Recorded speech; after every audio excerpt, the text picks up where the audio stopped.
proper waste disposal is more than just a routine. It's a vital practice that impacts our health, environment, and our communities. Every day we generate waste, from the coffee cup you finish in the morning to the packaging of your evening meal. It all adds up.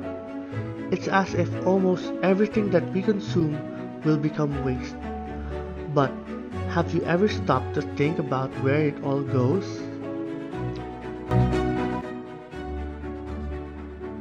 Yung general waste natin, may tagahakot tayo kasi dadump natin dyan sa Imelda, tapos dadalhin ng pinaka-tagahakot, dadalhin siya sa Montalban, sa dumping station talaga. Tapos yung mga recyclable, may pinagdadalan po si na Mayora sa project nila, tapos ginagawa po siyang mga bench, mga upuan po na nilalagay po ni na Mayora na project nila sa park, mga park po natin. Pagdating dito sa barangay, pagkahakot namin sa isang lugar, sa isang sitio, isang subdivision, dadalhin namin sa material recovery facility ng barangay at doon namin kukunin yung may mga pakinabang tulad ng mga lata, plastic, bakal. Pag itatapon na lang namin, less na yung tinatapon namin sa landfill. Improper disposal of waste leads to environmental pollution and health hazards.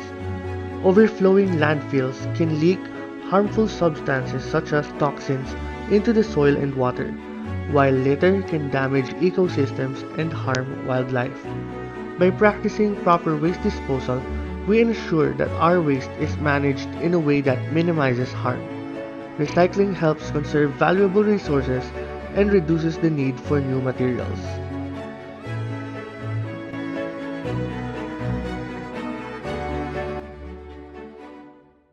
Okay, para sa kaalaman, ang Barangay Marikina Heights ay mayroong 4 na araw ng pagkuha o pag-pick up ng mga waste dito sa barangay. Unang-una, ang Monday ay pinipick up yung mga biodegradable o nabubulok na items.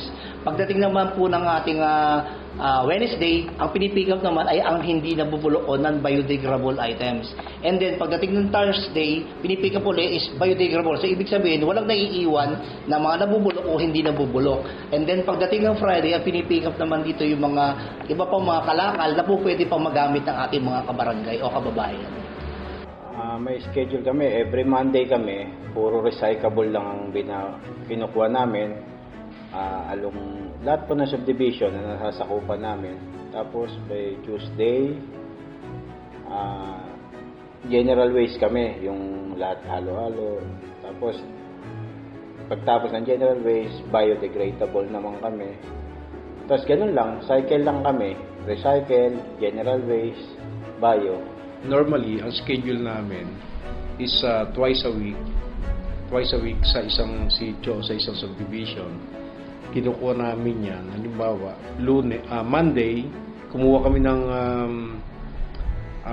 biodegradable. Tapos pagdating ng Thursday, non-bio. So yung nabubulok, tsaka hindi nabubulok, magkaiba po ang araw ng pagkuha na. Basta 2 beses sa loob ng isang linggo. Education is necessary and crucial to increase awareness among students to be able to spread awareness at home and other places. Proper waste disposal also keeps our communities clean and safe.